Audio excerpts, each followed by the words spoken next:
Welcome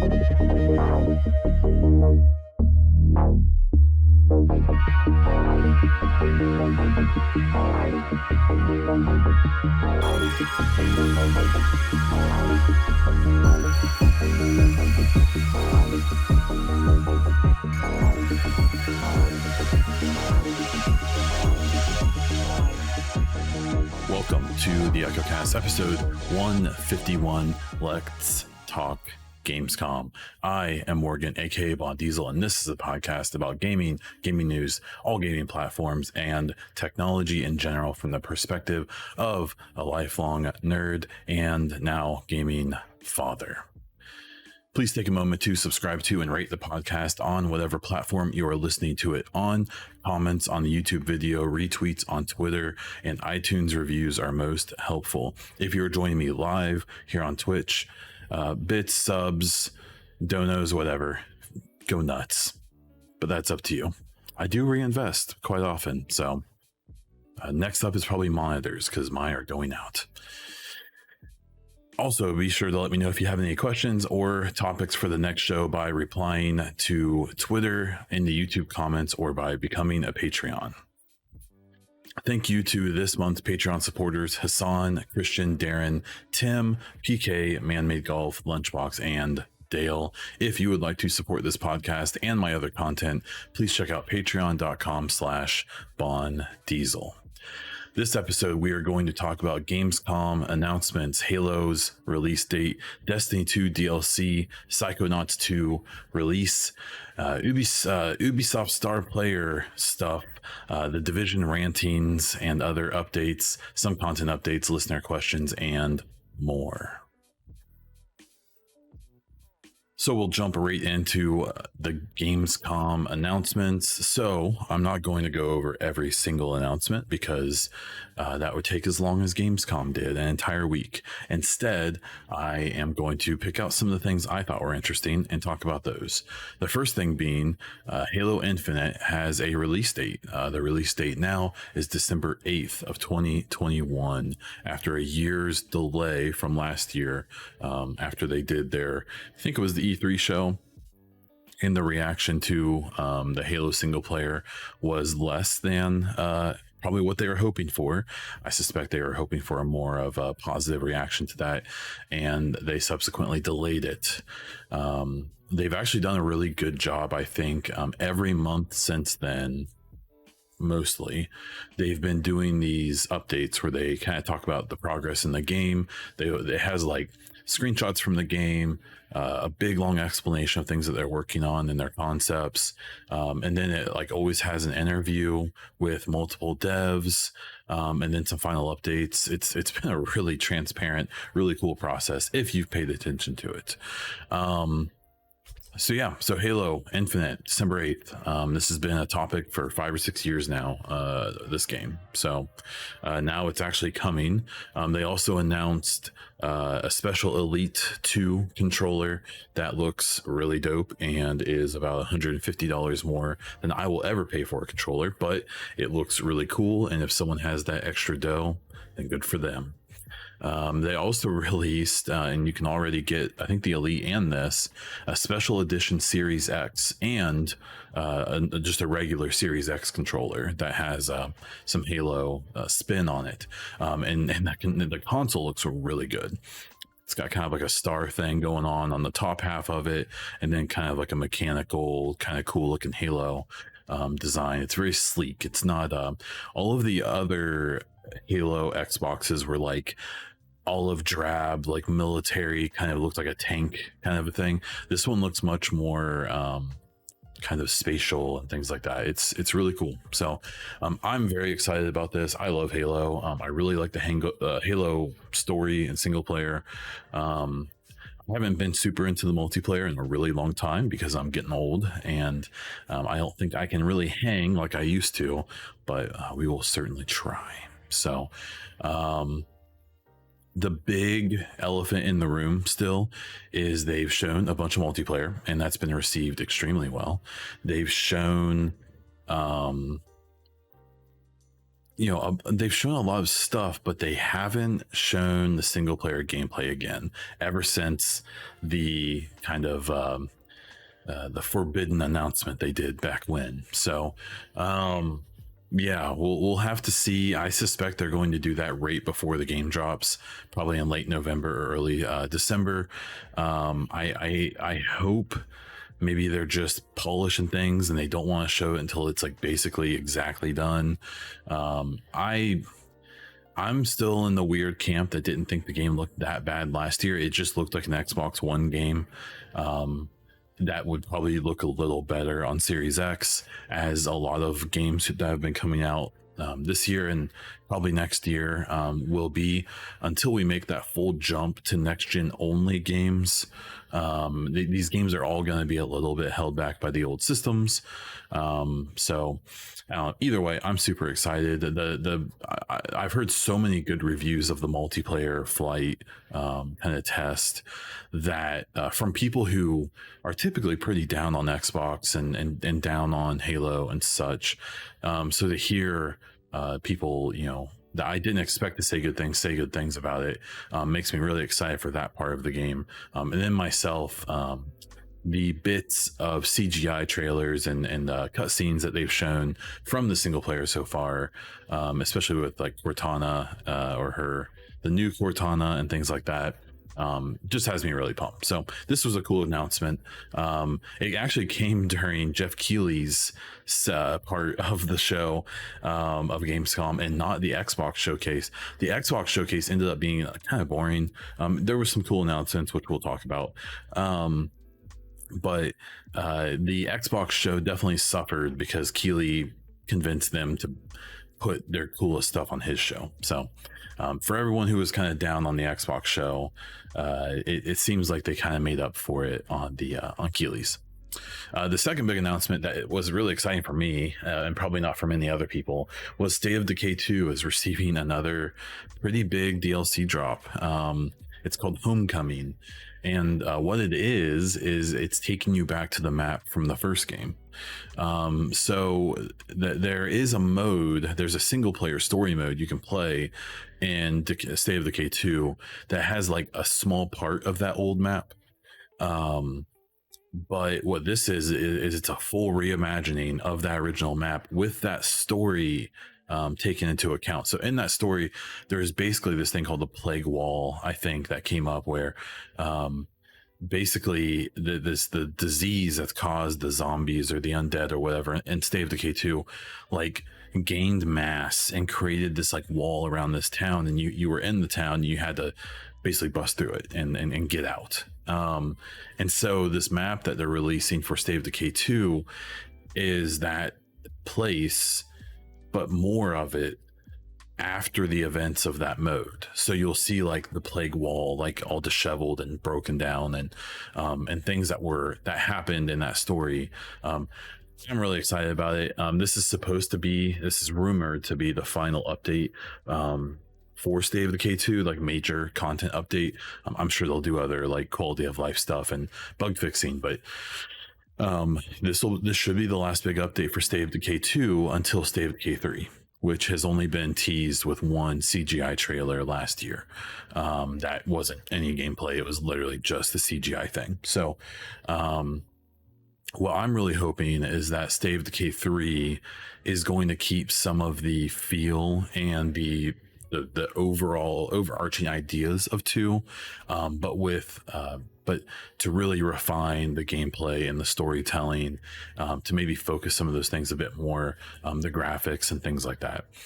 State of Decay 1 and 2 were both chiefly developed independently, and then Xbox bought Dead Labs, I think is the studio, right, like literally I think it was like a week before State of Decay 2 came out. And obviously their influence and funding has helped State of Decay 2 receive, I would argue, the most support that any game has ever received post-launch. I understand State of Decay 2 isn't a super popular game. It's kind of a niche, or a niche, or I don't know how you say it.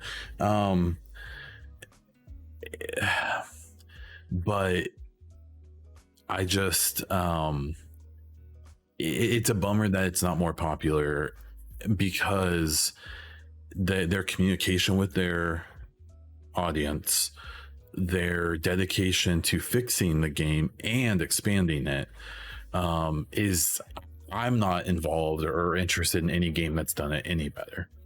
If the Division got this kind of support and transparency, it would blow everyone's mind in that community. And for State of Decay, it's just kind of the way it is. They're very it's they're almost kind of spoiled if you look at it from the perspective of another game community. So the State of Decay 2, this homecoming, so it has the big new map. They're adding like 10 or 10 plus new weapons, some new equipment. The new map is going to have some story content in it that you have to unlock and find and do. It sounds like it's going to be much more focused story wise. My guess is it's going to try to connect to the next game, to State of Decay 3 is my guess. Bunch of quality of life updates, and it releases on September 1st, so here in a couple days. So as I try to get a little bit more active on Twitch and stuff again, this will probably be a thing I play. I know that if I fire up Division on stream, I'll get people to come and hang out and do our thing, but I will probably not be having a good time, at least not for now. So there's going to be that mix of me playing things that I think people will watch and come and hang out for, and playing things that I actually want to play. So I can balance that with doing it on my own as well. So we will see. But State of Decay 2 Homecoming update on the 1st here in a couple of days. Very exciting. Okay, some of the other announcements is Xbox Cloud on the Xbox One, One S, and One X coming this holiday. That's a really big deal. With how hard it is to find the One X or the Series X or the Series S, what this means, it may sound stupid or initially, like who cares about the Xbox Cloud on these old systems? Why would you have a cloud on a console? It doesn't make any sense. And for the Series S and X, I think it is kind of weird.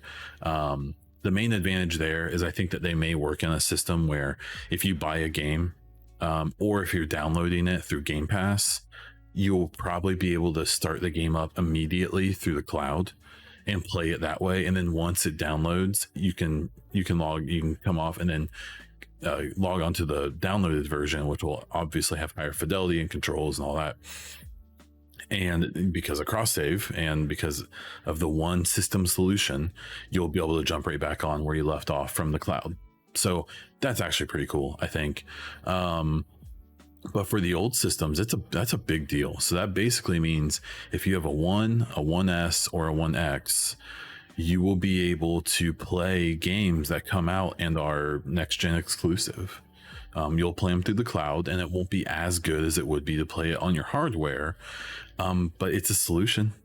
And especially for games that maybe aren't going to be real twitchy or real reflexy, single player games and stuff like that, you can have a 1S and play the next Senua's Sacrifice game in 2 or 3 years when it comes out, at good fidelity. And especially by then, the cloud will probably be even better. So quality wise. So I think that's really cool. I think it's a really big deal, because it's basically Xbox offering a way for people to not get left behind on their old hardware, and get to play all the new stuff. And it's essentially them saying, you don't have to buy new stuff. You can use the old stuff. Now, what I think that leads to is you play it through the cloud and it's pretty good and it looks okay. But you really like it, and you're like, oh man, okay, I want to play this the right way. And then you go buy a Series X, because that's what they really want you to do. So yeah, so that's coming this holiday. They announced the Saints Row reboot. It looks interesting to me because it looks more grounded. I didn't like the old Saints Row games because they were just too silly for me. I'm like such a old grandpa, like yelling at people to get off my lawn. I don't like games that are like overly goofy or overly fantastical and stuff like that. So I'm at least more interested in this reboot than I was ever in any of the original games. I like Grand Theft Auto and those type of games, and yeah, this one just never really did it for me. But the reboot at least looks like it looks interesting. Now, it was a completely CGI trailer. We have no idea what the game's really going to look like yet, and we can judge more when we see more. They did have gameplay. I remember. I haven't seen that video. So you can watch that. Maybe I'll talk about it next week. Horizon Forbidden West got its release date for exclusively on PlayStation 5 and 4. It's released on both. It's February 18th, 2022.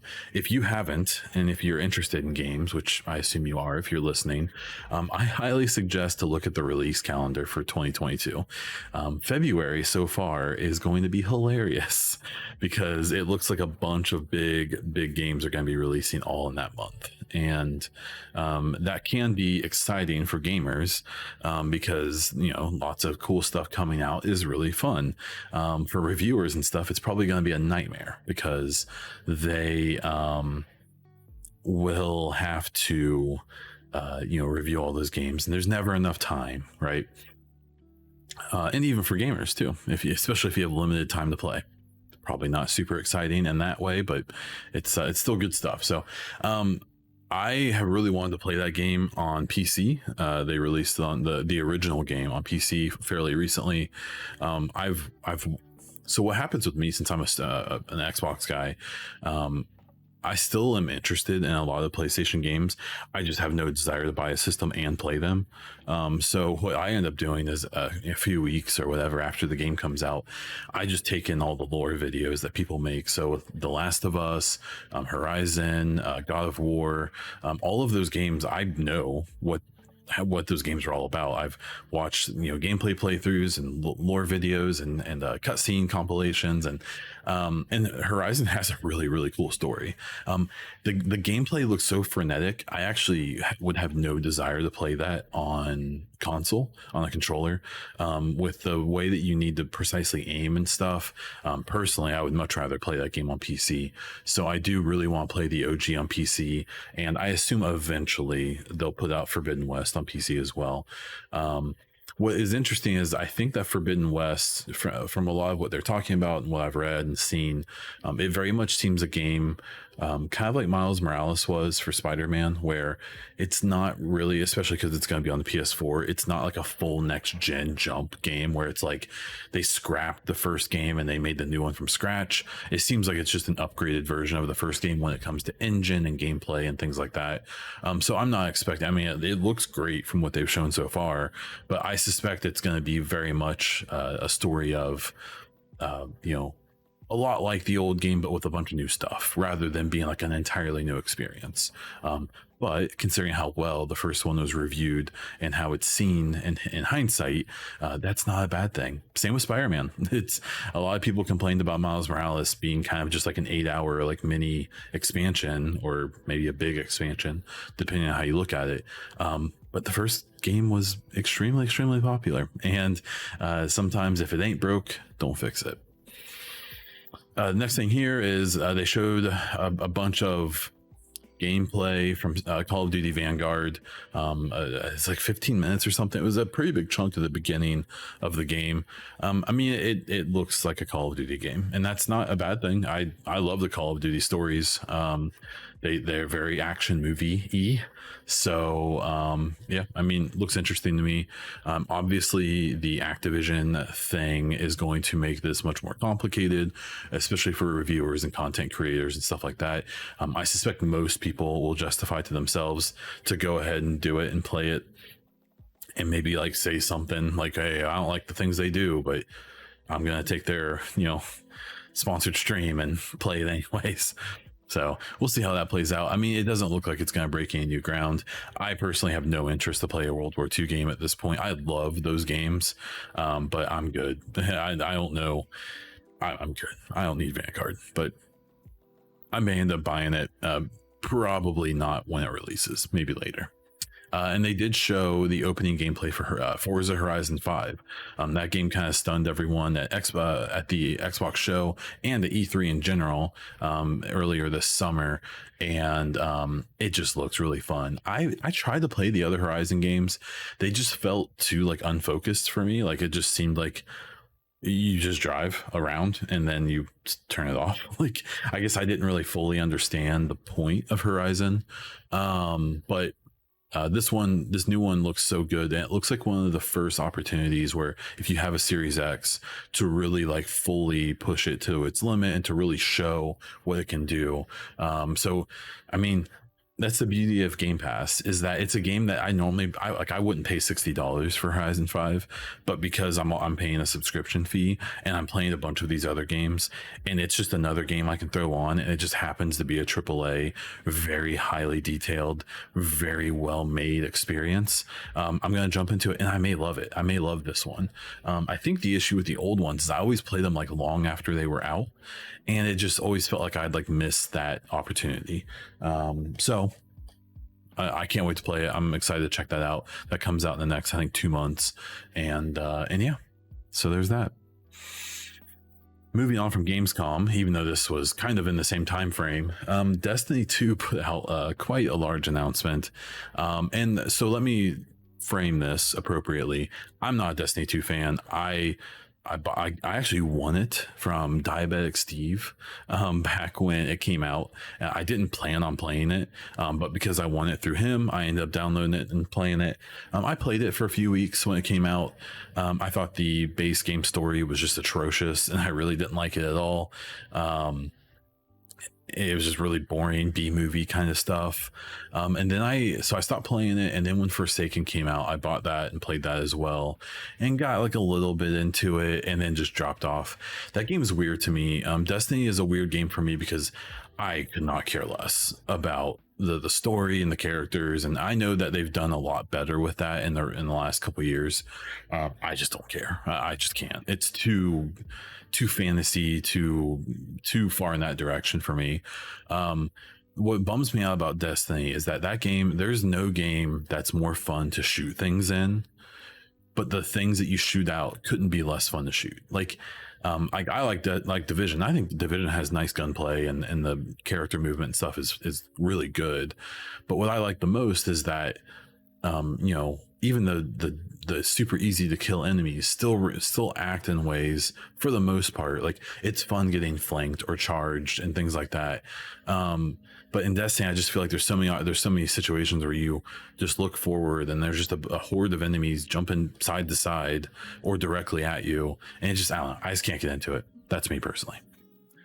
But that said, Destiny is definitely a game where I can say it's not my cup of tea, but I respect it immensely.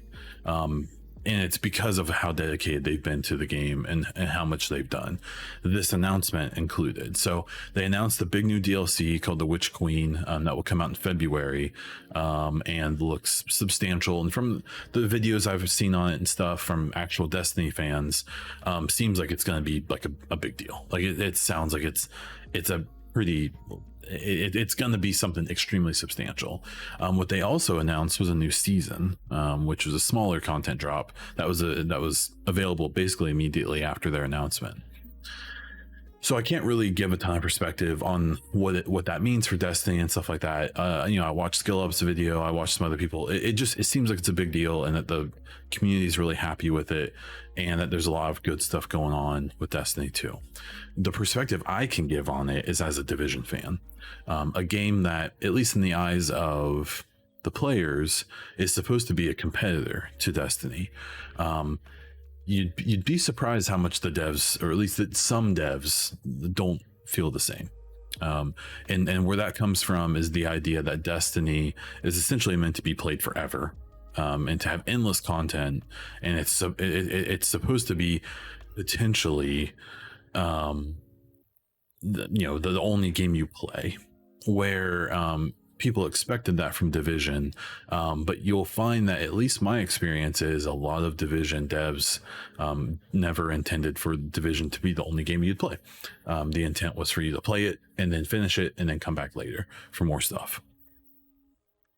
But I kind of put out a tweet and some kind of thoughts of like how jealous I am of, like, if the Division got the kind of dedication and attention from Ubisoft, and I'm not talking about Massive or Red Storm or anyone, but from Ubisoft, because that's who would need to to greenlight it. It would just be so wild to see like how far they could have gone with storytelling and stuff and gameplay mechanics and things like that, if Ubisoft didn't essentially treat the game, in my opinion, like a kind of a second thought. I don't know. That's just my opinion. At the same time, the thing I even kind of clapped back at myself on when some people responded to that was, Destiny is Bungie and Bungie is Destiny at this point. I know Bungie is working on another project that's supposed to be some kind of other type of game. We don't know anything about that. I would still be willing to bet that like 95% of Bungie is on Destiny 2. And the Division, it's not that type of game, and Ubisoft isn't that type of company. Ubisoft has hundreds of IPs under their name and dozens of games in development at any given time. And as much as I would love, like, and not even Massive is like Bungie when it comes to Division. They they're working on multiple games themselves. They're working on 3 games that we know of, and there's probably more projects in the queue. We know they're working on Avatar, we know they're working on Star Wars, and we know that there's like a AA game, a smaller budget game that they're working on as well. And in theory, Division 2 also, because they're working on this DLC that has at least a few massive people leading it. So I saw some other takes, takes of this announcement from Destiny being embarrassing for Division and stuff. I think that's a lot of clickbait. I don't agree, because of what I said before, because the Division is just another IP to Ubisoft. It's not their pride and joy. Like it or not, I wish it was. I think it has so much potential if it was, but it's not. The games that are their pride and joy, Rainbow Six Siege, Assassin's Creed, I would say those are the 2 games that Ubisoft from the outside appears to care about the most. Even they don't, I would say, get the same attention that Destiny 2 does. And that's the difference between a company who is their own publisher and a dev in one, getting to make all the calls and focus on one thing specifically, in Destiny. Where the difference is with Division is that the Division is primarily made by a studio who's part of a bunch of other studios under a giant corporation who's also their publisher. And like, the thing that people need to realize is that, like, Massive, if Bungie wants to do a thing with Destiny, they do it. That's just it. Oh, we want to do a whole big new DLC called the Witch Queen or whatever. Okay, so they just do it because they're the ones in charge of themselves. This is the same situation with Warframe. Albeit not as popular as Destiny, but they're able to do whatever they want, essentially. Where Massive with the Division, I wouldn't doubt if, there's someone at Massive who's like, hey, I really would like to start making Division 3 or another big DLC like Warlords. And what happens there, though, is they don't just get to do that because they feel like it. They have to get permission from Ubisoft as their publisher and their owner.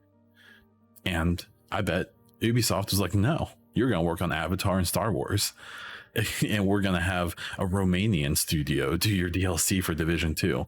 A couple of you can help. I don't know that's exactly the conversations that have happened, but I'm willing to bet they are. So I think it's a weird take, probably a convenient take when I see things talking about like Destiny dunking on Division. I don't think Destiny thinks about Division. Like, Division's essentially done at this point. And even more content they put out for it, isn't going to be meant to like bring people back for years. They're going to put out more content to probably wrap up Division 2. And then maybe one day we'll get Division 3, and probably not for a really long time. So it's like, it's almost saying that, like, I don't even know how to compare it. It's just like, just the comparison almost doesn't make sense because Destiny almost doesn't have another game in its sphere. There's almost, Warframe is the closest thing, and it's not nearly as popular, or at least not as well known, right? So I don't know. I'm really pumped for Destiny fans. I wish I could get into it. I just can't.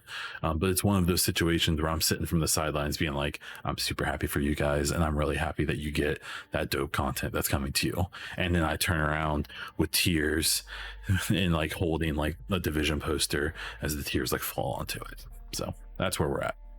Psychonauts 2 is the next thing. It came out. And so Psychonauts 2 has kind of a weird story if you don't know it. A lot of people I think are looking at it as like, oh, it's an Xbox game, right? Well, it's not. It's actually coming out on at least PlayStation and Xbox. I off the top of my head, I'm not sure about Switch and PC. So Double Fine, who makes it, right? I think so. Was an indie studio when they actually crowdsourced the money for Psychonauts 2 to begin development. And then what happened eventually is Xbox bought into them because they have an insane history and their dev team is extremely impressive. And they became an Xbox studio, but because they initially crowdfunded for it to be a multi-platform game, Xbox didn't like force them to only do Xbox, because that'd be really crappy for the hundreds of thousands of people who donated money who are on PlayStation or other platforms that they're going to put it on. That said, it is still an Xbox game, right? And it's doing extremely well. I haven't fired it up yet. I would like to. I've been trying to explore the lore of the first game a little bit, so I know what I'm getting into. I fired up the OG game once, and it just feels old. It feels too old. If I had played it back then, I would probably play it now because I would know what to expect with how old it feels. But because I never played it before, it just feels a little too dated. So I would rather just learn about that game and then play the new one. But I've literally seen people saying things along the lines of like, next to a Mario game, this is the one of the best platformer type games that you can play right now, which is insanely high praise, especially when a game like Ratchet and Clank just came out. Now you'll look at this game and it doesn't look like a next gen game. It looks like an early last gen game, but the graphics aren't really the point. It's the gameplay and the story is what people are praising. I'm sure that they would have loved to take 3 more years and make it look like like an insanely graphical like experience like Ratchet and Clank are, but instead it seems like they just want to get this game out, and they're happy with where it's at. And from the reviews, it seems like the kind of old school graphics aren't hurting it. So definitely a game worth checking out, I think. Definitely a game I want to check out. And yeah, so hopefully I'll do that soon. I may do that on stream. That'd be cool. Okay, so a real quick one, Art of Rally came out on Game Pass. It's a little weird, it's like an isometric racing game. It's hard to describe it. It's so fun. And the soundtrack is ridiculous. It's so good and so like energetic and just makes you really get into it. What it is, it's a rally game, like a rally racing game that I find extremely hard. The controls are super simple. You basically just have like accelerate, brake, handbrake, and that's about it. But like, it's neat. It's really, really cool. You kind of just need to check it out for yourself. So if you have Games Pass, or I think it's only like $20, if you have $20 you want to spend on a game that like is just very fun and lighthearted, check out Art of Rally. At least check out some videos on it. Okay, we're wrapping into our last couple of topics here. This one is, so I'm not really going to go into the details of it, but just to explain some tweets that may have been kind of weird this week that I put out. Long story short, the Ubisoft Star Players, which I was back in 2018, were requested to do a thing for Ubisoft. At first, it looked like it may not have been everyone, but now I think it was everyone. And I'm weird about it. I feel weird about doing it because Ubisoft is still being kind of weird about some of the allegations and things that got put out against them not too long ago, and maybe not really doing much, kind of like they said they would. So I put out a call and said, hey, to my other Star Players, this is a time where I think we should thank devs and things like that. I think we can appreciate the developers and the studios within Ubisoft and that make these games that we like, right? But I also encourage people to, if they have that platform, to throw out a message and say, hey, but thank you, but also get your shit together, and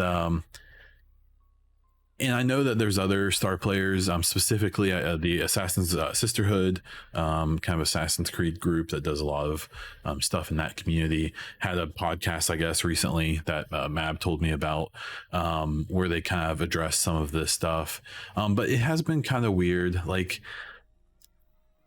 I don't know. Like, I got unfollowed by a few people who I was a Star player with, maybe for multiple reasons. I understand I'm a bit callous at times, maybe not the easiest person to follow or whatever, but it sure seems like it was very conveniently happened around the same time that I put out this call asking people to maybe use this opportunity.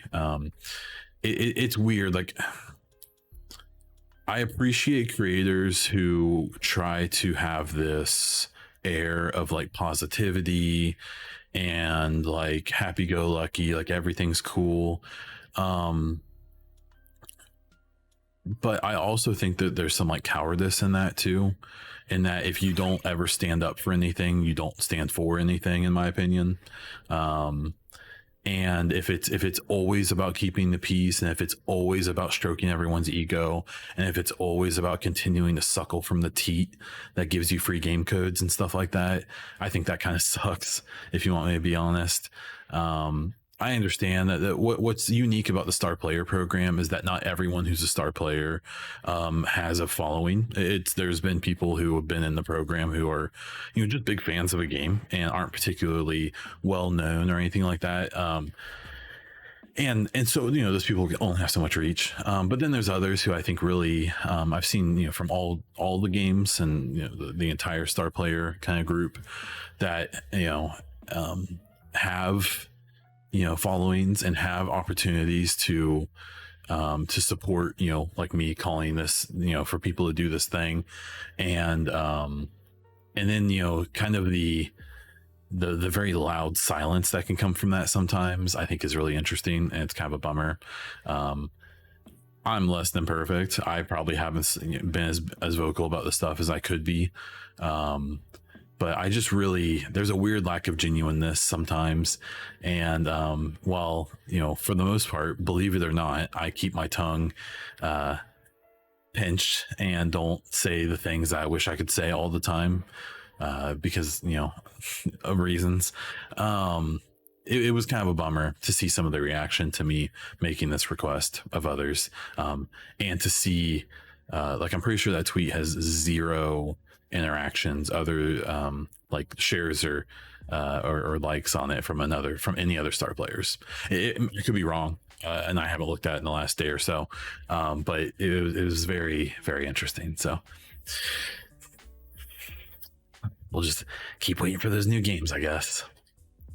Speaking of Ubisoft, it was kind of weird. I felt like that there was no focused Ubisoft announcements during Gamescom.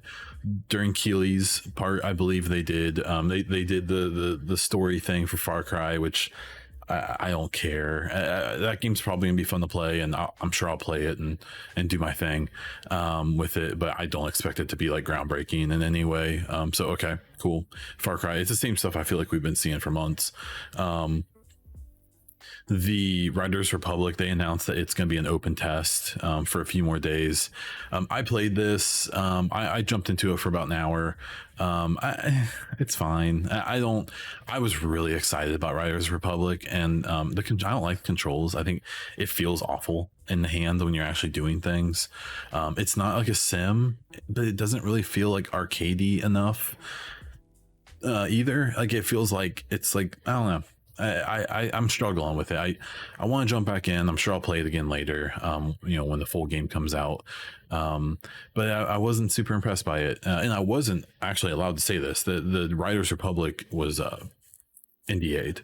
But then when they put out the open test, that seems, in my opinion, to kill the NDA. So it's probably gonna be worth checking out. But otherwise, they didn't really do much, I feel like. And more than anything, for myself and probably at least most of the people who still listen to this podcast, there was no Division 2 or Heartland stuff, man. The Division 2, I don't know. I don't have a personal relationship with anyone who's still working on it, like a behind the scenes relationship. So I literally know nothing about what's happening. I can only say so much about Heartland because I can't. I'm not allowed to. I think all I can say about Heartland is that I feel like I should know a lot more about what's going on, and I have no clue. I don't think I know anything more than anyone listening to this. So I would like to think for both games, for whatever they're working on for Division 2 and whatever Heartland is and what it's becoming, I hope that all the silence means that their eyes are down on the prize, working on it and getting it done, and not spending a bunch of time throwing out vague bullcrap to us like they have in previous years with the games. I hope it doesn't mean that there's it's in trouble. And I don't think so. I knowing who is involved in both of those projects, I suspect that it's fine, but it is weird that we've gone so long without any updates. So you would think they'd at least be dropping some concept art or something. I don't know. It's super weird, but I will still keep the faith until there's a reason not to, I guess. And we'll go from there. Okay, so I'm going to jump into some listener questions. The first one here is from Rogue Gold on Twitter. It says, what's your predictions for Division 2 and Heartland news going forward now that Gamescom has passed? So my assumption is, and there's been rumors, I believe, of an Ubisoft Forward in September. They may drop some info there. That's where I would expect to see maybe Division 2 content talked about, maybe. Heartland, I think they'll do like their own event. I mean, it's a spin-off, but it's a new IP. It's a large project, I assume, being done by one of the more heralded studios under Ubisoft's reign or rule or whatever. So my guess is that we'll hear about Division 2 content at the next Forward. I would also guess that Heartland will have its own announcement stream, is my guess. I don't know. I promise, I feel so free to talk about a lot of stuff right now because I know so little. I know nothing essentially, so I can guess just like anyone else can at this point, and that's kind of where I'm at with that. So I'm surprised there was nothing at Gamescom. I suspect Division 2 will be next Forward. I suspect Heartland will be around the same time, but its own big thing. I hope so, at least, because if it's going to be what it's supposed to be, in my opinion, it needs its own thing. It shouldn't just be a 5-minute segment during the Forward. That's just what I think. Dale Runkle asked, with the lack of cooperative play and Infinite at launch and the Forge mode, will it affect the sale of the game at launch? So I don't think so. And I was talking about this, I think, last week, about how I don't think that the co-op thing, I'd never heard of that. I've been a Halo fan since the first one I played on PC, and then I played 2, 3, and so on Xbox. And the multiplayer is obviously, in my opinion, probably a bigger deal than the single player, but I didn't know that there was a decent number of people who think of Halo as a co-op game, because the story doesn't even it doesn't make sense for it to be a co-op game. You're Master Chief. It doesn't make sense if there's more than one, Now, purely from a gameplay perspective, if people have always played the Halo games co-op, the single player, then obviously that's really cool. And I do feel bad for them that they won't have that experience for a few months until early next year. But I've never considered Halo a multiplayer, like a co-op single player game. So I feel bad for those people, I guess, but I don't think it's gonna. I think you're looking at a pretty small percentage of players who will be put off by that.